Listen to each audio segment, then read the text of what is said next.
Why do you still ache for the ghost of who you were, even when it's the very thing that keeps you lost? You feel it, don't you? The tightness in your chest when you try to pretend that the version of you you've been dragging around still fits, but it doesn't. It never did.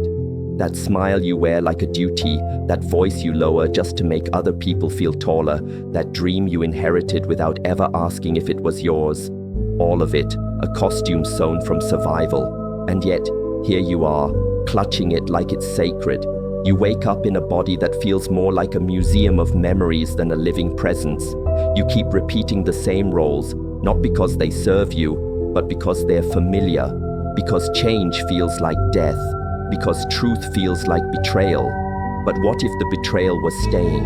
What if the pain isn't from the becoming, but from the clinging? The old you, so good at disappearing in plain sight, so polished in pretending, so masterful in self-abandonment that even your joy became scripted.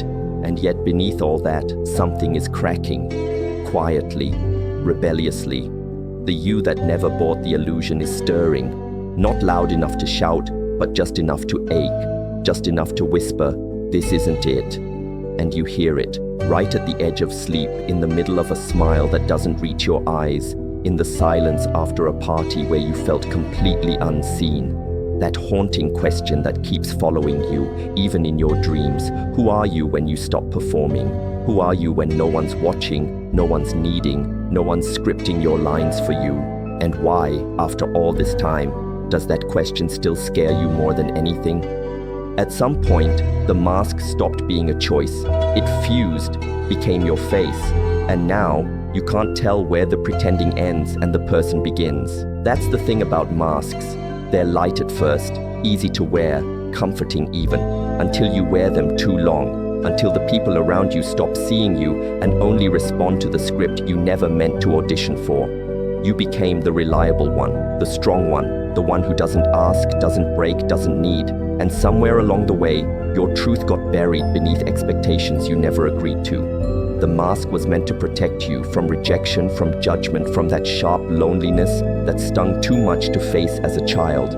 But protection slowly turned to prison. Now, you smile when you want to scream. You stay when your soul is begging to run. You nod in agreement while your intuition claws at the walls of your throat, and no one knows, because you made it look effortless, because you mastered the art of being palatable, but at what cost? Your real voice, hoarse from disuse, your desires muted into submission, your boundaries drawn in chalk, washed away every time someone stepped over them with a heavier need. You've confused love with tolerance, acceptance with erasure. You've been praised for being low maintenance, easygoing, drama-free, but none of those things ever meant peace. They meant disappearing. They meant making yourself small enough to survive a world that didn't know what to do with your too much. And now, that too much is roaring. Not politely, not in ways that are easy to control. It's rising like a tide that doesn't care what it floods. Because the mask is cracking. Because your nervous system is tired of lying. Because your spirit is remembering that it was never born to play a role. And somewhere, deep inside, you're starting to ask the most dangerous question of all. What if I don't want to be who I've been anymore? It doesn't happen all at once. The shattering. It starts subtly, an offhand comment that lands too deeply, a photograph that feels like a stranger wearing your skin, a moment of stillness where the silence feels louder than your entire life story. You catch your own reflection and something feels off, not wrong exactly, just not you, like the mirror is showing you a lie you've been telling for too long. You stare into your own eyes, and instead of recognition, there's distance, disconnection. Like your soul took a step back and is watching you from behind some invisible veil, waiting to see how much longer you'll pretend. And the pretending is exhausting, isn't it? You start to notice how many of your smiles are rehearsed, how much of your personality was sculpted from approval, not authenticity. You see how often you shrink in rooms just to make others feel big. You feel the weight of all the unspoken truths you've swallowed just to keep the peace that was never yours to hold. And the mirror? It doesn't blink, it just keeps showing you, again and again, every version of you that isn't alive anymore, but still clings to your bones like a shadow that forgot how to let go. You remember the promises you made to yourself in secret, the ones you broke to keep love, to keep comfort, to stay safe. But safety has a price, and your soul's been paying it in silence, in tension, in that ache that never fully leaves your chest. This is where the mirror becomes a weapon and a guide, where it no longer flatters, no longer lies. It reflects everything you refuse to feel, everything you hid beneath ambition, perfection, or being the one who always had it together. The mirror becomes your confrontation. It asks without mercy, when will you stop lying to yourself? And you try to look away, but even the darkness behind closed eyes now echoes the same question. Because once you see it, you can't unsee it. The fracture between who you are and who you've been grows louder. And maybe that's not a breakdown. Maybe it's an invitation, not to destroy yourself, but to finally meet the you that was buried beneath the image. You'd think pain would be enough to make you walk away. But sometimes we stay, not because it feels good, but because it feels familiar.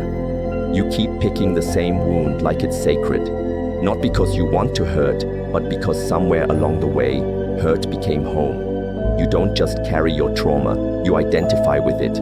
Wear it like a badge that says, this is why I am the way I am. And maybe it is, but what if it's also why you're still stuck? You learn to call betrayal love because that's how it arrived the first time.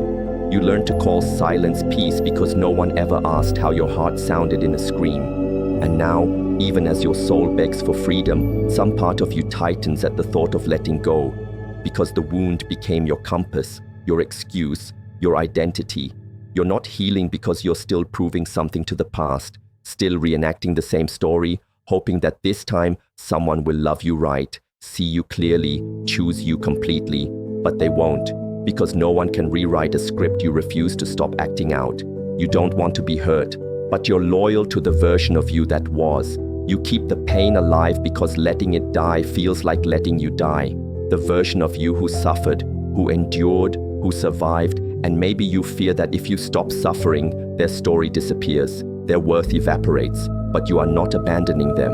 You're evolving because of them.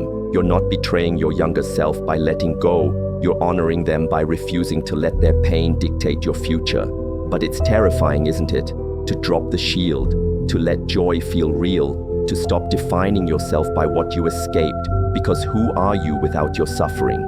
Without your proof of how hard it's been? Without the ache that's always made you feel at least a little alive? That's the paradox of healing. It doesn't always feel good. Sometimes it feels like grief, like betrayal, like death. But it's not the end.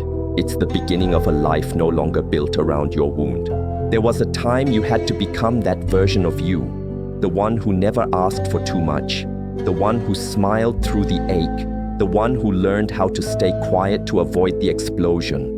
That wasn't weakness, that was survival. You shaped yourself around what the world demanded, and no one told you it was allowed to hurt. You became whoever you needed to be just to be allowed to exist. And it worked. You were accepted, loved, even, at least on the surface. But now, that version of you haunts everything. You feel it when you laugh a little too perfectly, when you anticipate other people's needs before your own even surface, when you feel the guilt rise just from resting. That's not the real you. That's the ghost of who you needed to be when you didn't have a choice, when your nervous system learned to scan every room before your heart could feel safe inside it. You crafted a self out of adaptation, and now you don't know how to uncurl from the pose. But this is where it gets tender, because even though that version of you is outdated, you still love them. Of course you do. They got you through. They kept you alive. And now saying goodbye feels like betrayal, like killing the only person who ever made sense in a senseless world. But holding on is costing you something sacred, because they weren't built for joy. They weren't built for wholeness. They were built for survival, and now that survival is strangling your soul. You can't keep growing and dragging their shadow with you. You can't become who you are while still performing the role of who you had to be. It's grief, real grief. Not just of people, but of personas, of identities you wrapped around your pain like armor. You feel it in your body, like you're being pulled in two directions. One toward the unfamiliar truth of who you're becoming, the other toward the tired ghost of who kept you safe. But safety is not the same as aliveness, and if you stay too long, that ghost will become a cage, a soft-spoken one, a seductive one, but still, a cage. And deep down, you weren't born for cages, even the ones that once saved you. You didn't believe the lie because you were weak. You believed it because you were wise, because your system knew you couldn't hold the full weight of truth back then. So it whispered a softer version of the world, one that made sense, one you could survive. And so you told yourself things that felt like comfort. I'm fine. This is normal. They didn't mean it. It's better to be quiet. Little mantras you repeated until they calcified into identity, until they wrapped around your heart like armor disguised as insight. But now that armor is rusted and the lie has grown heavy, it doesn't protect anymore. It suffocates. It limits. You still tell yourself you're too much just to explain why they couldn't meet you. You still say it's safer not to ask just to avoid the ache of disappointment. You say you're okay alone, not because it's true, but because it hurts less than admitting how starved you are for real connection. You created narratives that made abandonment feel logical, that made rejection feel earned, because to believe that it wasn't your fault would have cracked you open too soon. And so you built stories, coping scripts, justifications, and they served you, until they didn't. Until the hunger for truth grew louder than your tolerance for numbness, until the soul beneath all your stories started whispering, I want more than safety. But here's the thing no one tells you. Truth doesn't always feel good at first. It burns, it breaks things, it forces you to look in places you spent years avoiding. The lie kept you safe, yes, but it also kept you small. It told you that being invisible was noble, that being agreeable was love, that silence was maturity, but it was never maturity. It was fear dressed in wisdom's clothing, and now that fear is unraveling, not because you're failing, but because you're ready to look truth in the face without flinching, ready to risk the unknown, the uncertain, the uncontrollable for the chance at something real, because safe isn't sacred, and sacred things don't come wrapped in lies. You were taught to fear the breaking, to hold yourself together at all costs, to measure your worth by how intact you appeared. But no one ever told you that the most sacred things in life arrive through ruin, that sometimes falling apart isn't the end. It's the first honest thing you've done in years, because collapse isn't chaos, not when the structure was built around lies, not when the foundation was shame disguised as strength. You thought healing would feel like peace, but it often starts with the undoing, with everything you've constructed to survive finally caving in under the pressure of your own awakening. And it's terrifying. Of course it is. You feel like you're unraveling, like nothing fits, like your own skin has become unfamiliar. But this is what truth feels like before it turns into clarity. This is the fire before the rebirth. You cry for reasons you can't name. You stop laughing at things that once numbed you. You look at your life and see a stranger's reflection, and the grief of it all, the grief of who you've been pretending to be, sits heavy in your chest. And yet, in the middle of all that disorientation, something holy stirs. Not loud, not clean, but real. The kind of real that can't be faked. The kind that rises from the ashes of every identity that once made you feel safe, but never made you feel whole. There's a beauty in this breakdown, and it doesn't need to be dressed up. It doesn't need to be made poetic. It's sacred because it's raw, because it doesn't ask for applause. It asks for surrender. You don't need to know who you're becoming. You don't need to rush into the next mask. Just breathe. Let it burn. Let it fall. Let every false self disintegrate in the fire of your becoming. Because the real you isn't fragile. The real you is waiting on the other side of everything you were afraid to lose. And sometimes, falling apart is the only honest way back to yourself. There comes a moment when the noise fades, not just around you, but in you. The voices that used to narrate your worth, the echoes of expectations, the hum of identity trying to hold itself together, it all quiets. And it's terrifying, because silence was never just the absence of sound. It was the presence of everything you were running from, all the feelings you muted with busyness, all the truths you postponed in the name of progress, all the grief you stuffed beneath ambition, performance, roles. Now, there's nowhere to hide, no next version to chase, no performance to deliver, just stillness, just space. And in that space, you meet the most radical confrontation of all. Nothingness, no labels, no timeline, no clarity, just you, stripped bare. Not the curated self, not the polished self, the self that breathes without explanation. And it rattles the parts of you that still want to be seen as healing, wise, in control. You start to feel the gravity of your own surrender. You realize how much of your identity was built not just on illusions, but on reactions to pain. And now that pain is gone, and the roles are crumbling, and no one's watching, and for the first time, you're not sure who you are without it. That silence, it used to terrify you, because in silence, there's no one left to impress, no strategy left to follow, no mirror to fix your image in. But this isn't the silence of absence, it's the silence of truth. It doesn't demand, it invites, it doesn't rush, it waits. And in its presence, something ancient stirs. The part of you that existed before the masks, before the stories, before the wound. The silence doesn't hurt you, it dissolves you. And in that dissolution you realize this is the rebirth. Not with fireworks, not with clarity, with emptiness, with space, with nothing to prove. Because what dies here is everything that was never real. And what lives is not a name or a title or a role. It's just this breath, this moment, this terrifying, liberating now. You've become the silence you once feared. And somehow it feels like coming home. You look back now, not with shame, not with pride, but with understanding. All those versions of you weren't mistakes. They were scaffolding, bridges built over pain, outfits tailored for a world that didn't yet know how to hold your truth. And even as they fall away, you thank them. You bow to the masks, the wounds, the stories, not because they were real, but because they carried you to the edge of this moment, the moment where you finally let go. Not in bitterness, in reverence, because now you see it. You were never meant to be fixed. You were meant to be freed.